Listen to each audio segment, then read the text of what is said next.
ನಮಸ್ಕಾರ ಸ್ನೇಹಿತರೆ, ತಮ್ಮೆಲ್ಲರಿಗೂ ಮಾಸ್ಟರ್ ರಾಮಾನುಜನ್ ಅಕಾಡೆಮಿಯ ಯೂಟ್ಯೂಬ್ ಚಾನಲ್ಗೆ ಸ್ವಾಗತ. ನಾವು ಇವತ್ತು ನಿನ್ನೆ ಮತ್ತು ಇವತ್ತಿನ ಪ್ರಚಲಿತ ಘಟನೆಗಳ ಬಗ್ಗೆ ನಾವು ನೋಡೋಣ.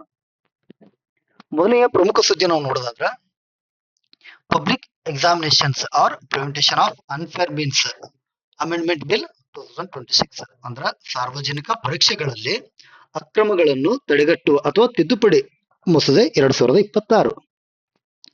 ಈ ಮಸೂದೆಯನ್ನು 2026ರ ಜುಲೈ 27ರಂದು ಅಂದ್ರೆ ಇವತ್ತು ಕೇಂದ್ರ ಸರ್ಕಾರವು ಲೋಕಸಭೆಯಲ್ಲಿ ಮಂಡಿಸಿತು. ಇದನ್ನು ಕೇಂದ್ರ ಸಚಿವ ಡಾಕ್ಟರ್ ಜಿತೇಂದ್ರ ಸಿಂಗ್ ಅವರು ಮಂಡಿಸಿದರು. ಈ ಮಸೂದೆ 2024ರಲ್ಲಿ ನಮ್ಮ ಆಕ್ಟ್ ಆಗಿ ಬಂದಂತಹ ಯಾವುದು public examinations or prevention of unfair means act 2024 ಈ ಒಂದು ಕಾಯ್ದೆಗೆ ಏನಪ್ಪಾ ಅಂದ್ರೆ ತಿದ್ದುಪಡಿ ತರುವ ಇದರ ಉದ್ದೇಶ ಆಗಿದೆ. ಈ ತಿದ್ದುಪಡಿ ಯಾಕೆ ತರಲಾಗಿತ್ತು ಅಂದ್ರೆ ಇತ್ತೀಚೆಗೆ ನಡೆದಂತಹ ನೀಟ್ ಆಗಿರ್ಬೋದು, ಉಳಿದ ಕೆಲವೊಂದಿಷ್ಟು ನೇಮಕಾತಿಗಳ ಪರೀಕ್ಷೆಗಳು ಹಾಗೂ ಇತರೆ ಸ್ಪರ್ಧಾತ್ಮಕ ಪರೀಕ್ಷೆಗಳಲ್ಲಿ ಆದಂತಹ ಪ್ರಶ್ನೆ ಪತ್ರಿಕೆ ಸೋರಿಕೆ, ಸಂಘಟಿತ ನಕಲು, ಡಮ್ಮಿ ಅಭ್ಯರ್ಥಿಗಳು, ಡಿಜಿಟಲ್ ಹ್ಯಾಕಿಂಗ್, ಪರೀಕ್ಷಾ ಮಾಫಿಯಾದ ಚಟುವಟಿಕೆಗಳು ಹೆಚ್ಚಾಗಿದ್ದರಿಂದ ಕಾನೂನನ್ನು ಮತ್ತಷ್ಟು ಕಠಿಣಗೊಳಿಸಲು ಈ ಒಂದು ತಿದ್ದುಪಡಿಯನ್ನು ತರಲಾಗಿದೆ. ತಮಗೆಲ್ಲರಿಗೂ ಗೊತ್ತಿರುವಂತೆ ಈ ಒಂದು ನೀಟ್ ಪ್ರಶ್ನೆ ಪತ್ರಿಕೆ ಸೋರಿಕೆಯಿಂದಾಗಿ ಅದೆಷ್ಟೋ ವಿದ್ಯಾರ್ಥಿಗಳು ಕೂಡ ತಮ್ಮ ಪ್ರಾಣವನ್ನು ತ್ಯಾಗ ಮಾಡಿದ್ರು. ಅದಕ್ಕಾಗಿ ಎಷ್ಟೋ ಒಂದು ಸಂಘಟನೆಗಳು ದೆಹಲಿ ಜಂತರ ಮಂತರ್ನಲ್ಲಿ ಏನಪ್ಪಾ ಅಂದ್ರೆ ಪ್ರತಿಭಟನೆಗಳು ಮಾಡಿದಾಗ ಅದಕ್ಕೋಸ್ಕರ ಕೇಂದ್ರ ಸಚಿವರಾದಂತಹ ಧರ್ಮೇಂದ್ರ ಪ್ರಧಾನ್ ಅವರು ಏನಪ್ಪಾ ಅಂದ್ರೆ ಜುಲೈ 25ರಂದು ತಮ್ಮ ಸಚಿವ ಸ್ಥಾನಕ್ಕೆ ರಾಜೀನಾಮೆ ನೀಡುತ್ತಾರೆ. ಆ ಒಂದು ಸ್ಥಾನಕ್ಕೆ ನಮ್ಮ ಕರ್ನಾಟಕದ ಪ್ರಹ್ಲಾದ್ ಜೋಶಿ ಅವರು ಏನಪ್ಪಾ ಅಂದ್ರ ಈ ನೂತನವಾಗಿ ಕೇಂದ್ರ ಶಿಕ್ಷಣ ಸಚಿವ ಸ್ಥಾನವನ್ನ ಏನಪ್ಪಾ ಅಂದ್ರೆ ಜವಾಬ್ದಾರಿಯನ್ನು ತಗೊಂಡಿದ್ದಾರೆ. ಈ ಒಂದು ತಿದ್ದುಪಡಿಯ ಪ್ರಮುಖ ಉದ್ದೇಶಗಳನ್ನು ನಾವು ನೋಡೋದಾದ್ರೆ ಪ್ರಶ್ನೆ ಪತ್ರಿಕೆ ಸೋರಿಕೆಯನ್ನು ಸಂಪೂರ್ಣವಾಗಿ ಏನಪ್ಪಾ ಅಂದ್ರೆ ತಡೆಗಟ್ಟುವುದು, ಪರೀಕ್ಷಾ ಮಾಫಿ ಆಗಿರಬಹುದು ಮತ್ತು ಸಂಘಟಿತ ಅಪರಾಧಗಳನ್ನು ನಿಯಂತ್ರಿಸುವುದು, ತನಿಖೆ ಹಾಗೂ ನ್ಯಾಯಾಂಗ ಪ್ರಕ್ರಿಯೆಯನ್ನು ವೇಗಗೊಳಿಸುವುದು, ವಿದ್ಯಾರ್ಥಿಗಳಲ್ಲಿ ಪರೀಕ್ಷೆಗಳ ಮೇಲಿನ ವಿಶ್ವಾಸವನ್ನು ಮತ್ತಷ್ಟು ಹೆಚ್ಚಿಗೆ ಮಾಡೋದು ಇದು ಉದ್ದೇಶ. ಈ ಪ್ರಮುಖ ತಿದ್ದುಪಡಿಗಳು ಯಾವುವು ಅಂತ ನಾವು ನೋಡೋದಾದ್ರೆ ಕಠಿಣ ಶಿಕ್ಷೆ, ಗರಿಷ್ಠ 10 ವರ್ಷಗಳವರೆಗೆ ಜೈಲು ಶಿಕ್ಷೆ, 10 ಕೋಟಿ ರೂಪಾಯಿವರೆಗೆ ಏನಪ್ಪಾ ಅಂದ್ರೆ ದಂಡ ವಿಧಿಸುವ ಅವಕಾಶ, ಆಸ್ತಿ ಜಪ್ತಿ, ಪರೀಕ್ಷೆ ವಂಚನೆಗಳಿಂದ ಗಳಿಸಿದ ಆಸ್ತಿಯನ್ನು ಜಪ್ತಿ ಮಾಡುವ ಅಧಿಕಾರ. ನಂತರ ಫಾಸ್ಟ್ ಟ್ರ್ಯಾಕ್ ನ್ಯಾಯಾಲಯಗಳು. ಫಾಸ್ಟ್ ಟ್ರ್ಯಾಕ್ ನ್ಯಾಯಾಲಯಗಳು ಏನಂತ ನಾವು ನೋಡೋದಾದ್ರೆ ಇಂತಹ ಪ್ರಕರಣಗಳ ಶೀಘ್ರ ವಿಚಾರಣೆಗಾಗಿ ವಿಶೇಷ ನ್ಯಾಯಾಲಯಗಳ ವ್ಯವಸ್ಥೆ. ವಿಚಾರಣೆಯನ್ನು ಸುಮಾರು 3 ತಿಂಗಳ ಅವಧಿಯಲ್ಲಿ ಪೂರ್ಣಗೊಳಿಸುವ ಈ ಒಂದು ಗುರಿಯನ್ನು ಹೊಂದಿದೆ. ತ್ವರಿತ ತೀರ್ಪಿಗೆ ಕಾನೂನು ಬೆಂಬಲ, ಅಗತ್ಯ ಬಿದ್ದರೆ ಸ್ಪೆಷಲ್ ಟಾಸ್ಕ್ ಫೋರ್ಸ್ ರಚಿಸುವಕ್ಕೂ ಕೂಡ ಅವಕಾಶವನ್ನು ಹೊಂದಿದೆ. ಸಂಘಟಿತ ಅಪರಾಧಗಳ ವಿರುದ್ಧ ಕಠಿಣ ಕ್ರಮ ಕೈಗೊಳ್ಳೋದು, ಪೇಪರ್ ಲೀಕ್ ಗ್ಯಾಂಗ್ಗಳಾಗಿರ್ಬೋದು, ಮಧ್ಯವರ್ತಿಗಳಾಗಿರ್ಬೋದು, ಪರೀಕ್ಷಾ ಮಾಫಿ ಆಗಿರ್ಬೋದು ಹಾಗೂ ಸಹಕರಿಸಿದ ಯಾವ ಸಂಸ್ಥೆಗಳಿದ್ವು ಅಂದ್ರ ಅವುಗಳ ಮೇಲೂ ಕೂಡ ಏನಪ್ಪಾ ಅಂದ್ರ ವಿರುದ್ಧ ಕಠಿಣ ಕ್ರಮ ಕೈಗೊಳ್ಳುವ ಈ ಒಂದು ನ್ಯಾಯಾಲಯ ಆಗಿದೆ. ಮುಖ್ಯವಾಗಿ ಸಾರ್ವಜನಿಕ ಅಥವಾ ಪಬ್ಲಿಕ್ ಪರೀಕ್ಷೆಗಳು ಯಾವ ಅಂತ ನಾವು ನೋಡೋದಾದ್ರೆ UPSC ಆಗಿರ್ಬೋದು, SSC ಆಗಿರ್ಬೋದು, ನ್ಯಾಷನಲ್ ಟೆಸ್ಟಿಂಗ್ ಏಜೆನ್ಸಿ ನಡೆಸುವಂತಹ ನೀಟ್, JEE ಮತ್ತು CETಗಳಾಗಿರ್ಬೋದು, ಕೇಂದ್ರ ಸರ್ಕಾರದ ನೇಮಕಾತಿ ಪರೀಕ್ಷೆಗಳಾಗಿರ್ಬೋದು, ಇತರ ಕೇಂದ್ರ ಸಾರ್ವಜನಿಕ ಪರೀಕ್ಷೆಗಳು ಕೂಡ ಇದರಲ್ಲಿ ಒಳಗೊಳ್ತವೆ. ಈ ಕಾನೂನು ಅಗತ್ಯ ಏಕೆ ಬಂತು ಅಂದ್ರ ಕಳೆದ ಕೆಲವು ವರ್ಷಗಳಲ್ಲಿ ನೀಟ್ ಪ್ರಶ್ನೆ ಪತ್ರಿಕೆ ಸೋರಿಕೆ ವಿವಾದದ ವಿವಿಧ ನೇಮಕಾತಿ ಪರೀಕ್ಷೆಗಳ ಪೇಪರ್ ಲೀಕ್, ವಿದ್ಯಾರ್ಥಿಗಳ ಪ್ರತಿಭಟನೆ, ಮೊನ್ನೆ ಆಗಿರ್ತಕ್ಕಂಥ ಒಂದು ಜಂತರ್ ಮಂತರ್ನಲ್ಲಿ ಪರೀಕ್ಷಾ ವ್ಯವಸ್ಥೆಯ ಮೇಲಿನ ನಂಬಿಕೆ ಕುಸಿತ, ಇವುಗಳ ಹಿನ್ನೆಲೆಯಲ್ಲಿ ಶಿಕ್ಷೆಯನ್ನು ಕಠಿಣಗೊಳಿಸುವ ನಿರ್ಧಾರ ಏನಪ್ಪಾ ಅಂದ್ರ ಕೈಗೊಂಡೈತೆ.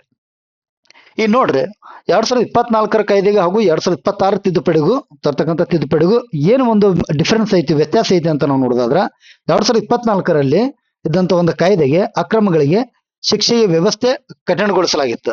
ಆ ಒಂದು ಎಷ್ಟು ಕಠಿಣ ಆಗಿತ್ತಲ್ಲ ಅದಕ್ಕಿಂತ ಏನಪ್ಪಾ ಅಂದ್ರ ಮತ್ತಿಷ್ಟು ಕಠಿಣವಾಗಿ ಶಿಕ್ಷೆಯನ್ನು 2026 ತಿದ್ದುಪಡಿಯಲ್ಲಿ ಕೈಗೊಳ್ತಾರೆ. ಸಾಮಾನ್ಯವಾಗಿ ತನಿಖೆ ಮತ್ತು ಸ್ಪೆಷಲ್ ಸ್ಟ್ರೈಕ್ ಫೋರ್ಸ್ ವ್ಯವಸ್ಥೆ ಇರ್ತದೆ. ಇದು ಏನಪ್ಪಾ ಅಂದ್ರ ಆ ವೇಗದ ತನಿಖೆ, ಸಾಮಾನ್ಯ ನ್ಯಾಯಾಂಗ ಪ್ರಕ್ರಿಯೆ, ನ್ಯಾಯಾಲಯಗಳ ಪ್ರಸ್ತಾವ, ಇದ್ರದ್ದು ಏನಪ್ಪಾ ಅಂದ್ರ ಫಾಸ್ಟ್ ಟ್ರ್ಯಾಕ್ ನ್ಯಾಯಾಲಯ ವ್ಯವಸ್ಥೆ ಇಲ್ಲಿ 2026 ತಿದ್ದುಪಡಿಯಲ್ಲಿ.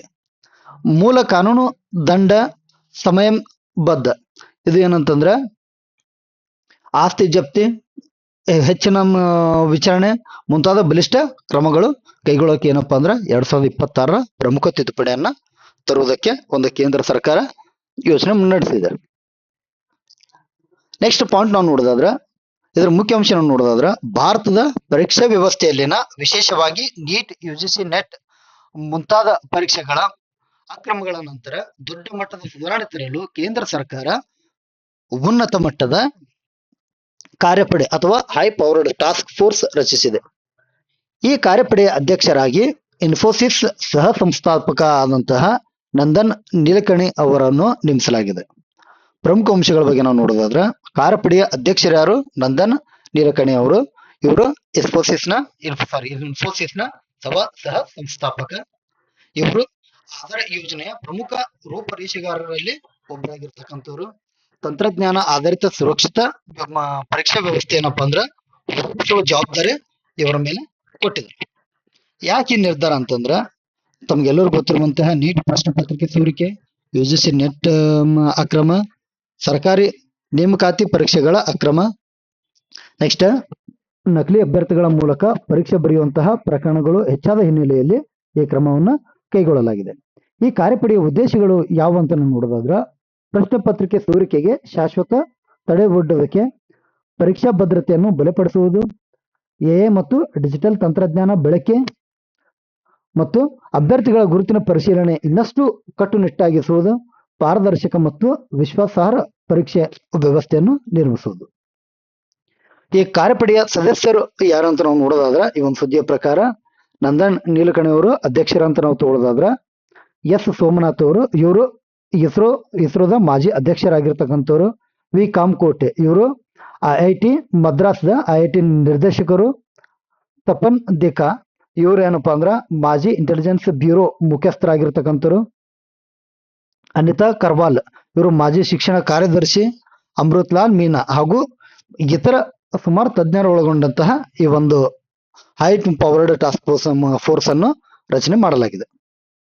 ನೆಕ್ಸ್ಟ್ ನಾವು ನೋಡೋದಾದ್ರ ಪಾಯಿಂಟ್, ಕೇಂದ್ರ ಸರ್ಕಾರದ ಪರಿಸರ, ಅರಣ್ಯ ಮತ್ತು ಹವಾಮಾನ ಬದಲಾವಣೆ ಸಚಿವಾಲಯವು ರಾಷ್ಟ್ರೀಯ ಪತಂಗಗಳ ವಾರ ಅಂದ್ರ ನ್ಯಾಷನಲ್ ಮಾತ್ ವೀಕ್ ಅಂಗವಾಗಿ ಭಾರತದ ಕೆಲವು ಪ್ರಮುಖ ಪತಂಗ ಜಾತಿಗಳಿಗೆ ವಿಶೇಷ ಮಾನ್ಯತೆ ನೀಡಿದೆ. ಈ ಕ್ರಮದ ಉದ್ದೇಶ ನಾವು ಏನು ನೋಡೋದಾದ್ರ, ಪತಂಗಗಳ ಸಂರಕ್ಷಣೆಯ ಬಗ್ಗೆ ಜನರಲ್ಲಿ ಅರಿವು ಮೂಡಿಸುವುದು, ವೈಜ್ಞಾನಿಕ ಅಧ್ಯಯನಗಳಿಗೆ ಉತ್ತೇಜನ ನೀಡುವುದು, ಜೀವ ವೈವಿಧ್ಯ ಸಂರಕ್ಷಣೆಗೆ ಪತಂಗಗಳ ಮಹತ್ವವನ್ನು ತಿಳಿಸುವುದು. ರಾಷ್ಟ್ರೀಯ ಪತಂಗಗಳ ವಾರ ನ್ಯಾಷನಲ್ ಮಾತ್ ವೀಕ್ ಎಂಬುದು ಪ್ರಪಂಚಾದ್ಯಂತ ಪ್ರತಿ ವರ್ಷ ಜುಲೈ ತಿಂಗಳ 3ನೇ ಅಥವಾ ಕೊನೆಯ ವಾರದಲ್ಲಿ ಆಚರಿಸಲಾಗುವ ಜಾಗತಿಕ ನಾಗರಿಕ ವಿಜ್ಞಾನ ಕಾರ್ಯವಾಗಿದೆ. ಇದು 2026ರಲ್ಲಿ ಇದು ಜುಲೈ 18ರಿಂದ 26ರವರೆಗೆ ನಡೆದಿದೆ. ನಾಗರಿಕರನ್ನು, ವಿದ್ಯಾರ್ಥಿಗಳು, ಪ್ರಕೃತಿ ಪ್ರೇಮಿಗಳು, ಛಾಯಾಗ್ರಾಹಕರು ನಾಗರಿಕರನ್ನು ಜೀವ ವೈವಿಧ್ಯ ದಾಖಲಿಸುವ ಕಾರ್ಯದಲ್ಲಿ ಭಾಗಿಯಾಗಿಸುವುದು. ಈ ವಾರದಲ್ಲಿ ನಡೆಯುವ ಪ್ರಮುಖ ಚಟುವಟಿಕೆಗಳು ಯಾವ ಅಂತ ನಾವು ನೋಡೋದಾದ್ರೆ, ರಾತ್ರಿ ವೇಳೆ ಪತಂಗಗಳ ವೀಕ್ಷಣೆ, ಪತಂಗಗಳ ಛಾಯಾಚಿತ್ರ ತೆಗೆಯುವುದು, ಜಾತಿಗಳನ್ನು ಗುರುತಿಸಿ ದಾಖಲಿಸುವುದು, ಶಾಲೆಗಳು, ಕಾಲೇಜುಗಳು ಮತ್ತು ಪ್ರಕೃತಿ ಸಂಘಗಳಿಂದ ಜಾಗೃತಿ ಕಾರ್ಯಕ್ರಮಗಳು, ದಾಖಲೆಗಳನ್ನು ವಿಜ್ಞಾನ ವೇದಿಕೆಗಳಿಗೆ ಅಪ್ಲೋಡ್ ಮಾಡುವಂಥದ್ದು ಈ ಒಂದು ಪ್ರಮುಖ ಚಟುವಟಿಕೆಗಳು. ಈ ಪತಂಗಗಳ ಮಹತ್ವ ಏನಂತ ನೋಡೋದಾದ್ರೆ, ಹೂಗಳ ಪರಾಗಸ್ಪರ್ಶ ಅಥವಾ ಪಾಲಿನೇಷನ್ ಮಾಡ್ತವೆ. ಪಕ್ಷಿಗಳಾಗಿರ್ಬೋದು, ಬಾವಲಿಗಳಾಗಿರ್ಬೋದು ಹಾಗೂ ಇತರ ಜೀವಿಗಳಿಗೆ ಏನಪ್ಪಾ ಅಂದ್ರೆ ಈ ಪತಂಗಗಳು ಆಹಾರವಾಗಿದ್ದಾವೆ. ಪರಿಸರದ ಆರೋಗ್ಯವನ್ನು ಸೂಚಿಸುವ ಜೈವ ಸೂಚಕ ಅಂದ್ರೆ ಬಯೋ ಇಂಡಿಕೇಟರ್ಸ್ ಆಗಿ ಇವು ಕಾರ್ಯನಿರ್ವಹಿಸ್ತವೆ. ಆಹಾರ ಸರಪಳಿಯಲ್ಲಿ ಪ್ರಮುಖ ಕೊಂಡಿಯಾಗಿರ್ತಕ್ಕಂಥದ್ದು ಯಾವುದು? ಪತಂಗಗಳು. ನೋಡ್ರಿ, ಚಿಟ್ಟೆ ಅಥವಾ ಪತಂಗ. ಚಿಟ್ಟೆ ಅಂದ್ರೆ ಬಟರ್ಫ್ಲೈ, ಪತಂಗ ಇನ್ಸೆಕ್ಟ್. ಬಟರ್ಫ್ಲೈ ಬಗ್ಗೆ ನಾವು ನೋಡೋದಾದ್ರೆ ಹಗಲಿನಲ್ಲಿ ಹಾರಾಡ್ತವ. ಇವು ಪತಂಗಗಳು ನಾವು ನೋಡೋದಾದ್ರೆ ಹೆಚ್ಚಾಗಿ ರಾತ್ರಿ. ಚಿಟ್ಟೆ ಬಗ್ಗೆ ನಾವು ನೋಡೋದಾದ್ರೆ ಸೂಕ್ಷ್ಮ ತುದಿಯ ಅಂಟೆನಾ ಅಥವಾ ದಪ್ಪ ಅಂಟೆನಾ ಆಗಿರ್ತವೆ. ಇದು ಗರಿ ಅಂತಿರುವಂತಹ ಪತಂಗ. ವಿಶ್ರಾಂತಿಯಲ್ಲಿ ರೆಕ್ಕೆಗಳು ಮೇಲಕ್ಕೆ ಮಡಚುತ್ತವೆ ಅಥವಾ ಹರಡಿಕೊಂಡು ಮೇಲಕ್ಕೆ ಮಡಚಿಕೊಳ್ಳುತ್ತವೆ. ಇದು ಹಂಗಲ್ಲ, ರೆಕ್ಕೆಗಳನ್ನು ದೇಹದ ಮೇಲೆ ಮಡಚಿಕೊಳ್ತವೆ. ಇದು ಯಾವುದು? ಪತಂಗ ಆಗಿರ್ಬೋದು. ಇವೇನು ಚಿಟ್ಟೆ ಮತ್ತು ಪತಂಗ ಇರುವಂತಹ ಒಂದು ಡಿಫ್ರೆನ್ಸ್. ನೆಕ್ಸ್ಟ್ ನಾವು ನೋಡೋದಾದ್ರ ಭಾರತದ ಯುವ ಸ್ಕ್ವಾಷ್ ಆಟಗಾರ್ತಿ, ಇತಿಹಾಸ ಬರೆದ ಅನಾಹತ್ ಸಿಂಗ್ ಮತ್ತು ಅನಾಹುತ್ ಅಲ್ರಿ ಅನಾಹತ್ ಸಿಂಗ್ ಕುರಿತು ಇವ್ರು ನಾವು ನೋಡೋದಾದ್ರೆ ಕೆನಡಾದ ನಯಗ್ರಾ ಆನ್ ದ ಲೇಕ್ ನಲ್ಲಿ ನಡೆದಂತಹ 2026 ವಿಶ್ವ ಜೂನಿಯರ್ ಸ್ಕ್ವಾಷ್ ಚಾಂಪಿಯನ್ಶಿಪ್ ನ ಬಾಲಕಿಯರ ಅಂಡರ್ 19 ಸಿಂಗಲ್ಸ್ ವಿಭಾಗದಲ್ಲಿ ಭಾರತದ ಅನಾಹತ್ ಸಿಂಗ್ ಅವರು ಚಿನ್ನದ ಪದಕ ಗೆದ್ದಿದ್ದಾರೆ. ಫೈನಲ್ ನಲ್ಲಿ ಈಜಿಪ್ತನ ರುಕಯ ಸೆಲಂ ಅಂತ ಅವ್ರ ವಿರುದ್ಧ ಅವರನ್ನು 3-0 ಸೆಟ್ಗಳಿಂದ ಸೋಲಿಸಿ ಪ್ರಶಸ್ತಿ ತಮ್ಮದಾಗಿಸಿಕೊಂಡರು. ಇದು ಭಾರತದ ಪರ ಅತ್ಯಂತ ಮಹತ್ವದ ಸಾಧನೆ ಆಗಿರ್ತಕ್ಕಂಥ ಒಂದು ವಿಷಯ. ಈ ಪಂದ್ಯದ ವಿವರಣೆ ನಾವು ನೋಡೋದಾದ್ರ ಅನಾಹುತ್ ಸಿಂಗ್ ಏನಪ್ಪಾ ಅಂದ್ರೆ 3-0 ರುಕಯ ಸೆಲಂ ಅವರನ್ನ ನೇರ ಸೆಟ್ಗಳಿಂದ ಸೋಲಿಸಿರ್ತಾರೆ. ಆ ಸೆಟ್ಗಳೆಷ್ಟು 11-3, 11-7, 11-9 ಏನಪ್ಪಾ ಅಂದ್ರ ಜಯವನ್ನು ಸಾಧಿಸ್ತಾರ. ಇವರು ಸೆಮಿಫೈನಲ್ ನಲ್ಲಿ ಹಾಂಕಾಂಗ್ ಆಟಗಾರ್ತಿಯನ್ನು 3-0 ಸೋಲುಗಳಿಂದ 3-0 ಸೋಲಿಸಿರ್ತಾರೆ. ಕ್ವಾರ್ಟರ್ ಫೈನಲ್ ನಲ್ಲಿ ಈಜಿಪ್ತಿನ ಹಬೀಬಾ ರಿಜ್ಕಾ ಅವರನ್ನು 3-1 ಸೋಲಿಸಿರ್ತಕ್ಕಂಥವ್ರು. ಈ ಅನಾಹತ್ ಸಿಂಗ್ ಅವ್ರ ಬಗ್ಗೆ ನಾವು ನೋಡೋದಾದ್ರೆ ವಯಸ್ಸು 18 ವರ್ಷ, ಕ್ರೀಡೆ ಸ್ಕ್ವಾಷ್, ದೇಶ ಭಾರತ, ಬಾಲ್ಯದಲ್ಲಿ ರಾಷ್ಟ್ರೀಯ ಹಾಗೂ ಅಂತಾರಾಷ್ಟ್ರೀಯ ಮಟ್ಟದಲ್ಲಿ ಅನೇಕ ಪ್ರಶಸ್ತಿಗಳನ್ನು ಗೆದ್ದಿರ್ತಕ್ಕಂಥವ್ರು. ಇವರು 2020 ಹಿರಿಯ ವಿಭಾಗದಲ್ಲಿ ರಾಷ್ಟ್ರೀಯ ಚಾಂಪಿಯನ್ಶಿಪ್ಗಳಲ್ಲಿಯೂ ಉತ್ತಮ ಪ್ರದರ್ಶನ ನೀಡಿರ್ತಕ್ಕಂಥವ್ರು. ಇದು ನಿನ್ನೆ ಮತ್ತು ಇವತ್ತಿನ ಒಂದು ಪ್ರಚಲಿತ ಘಟನೆಗಳ ಬಗ್ಗೆ ನಾವು ಚರ್ಚೆ ಮಾಡಿದ್ದೇವೆ.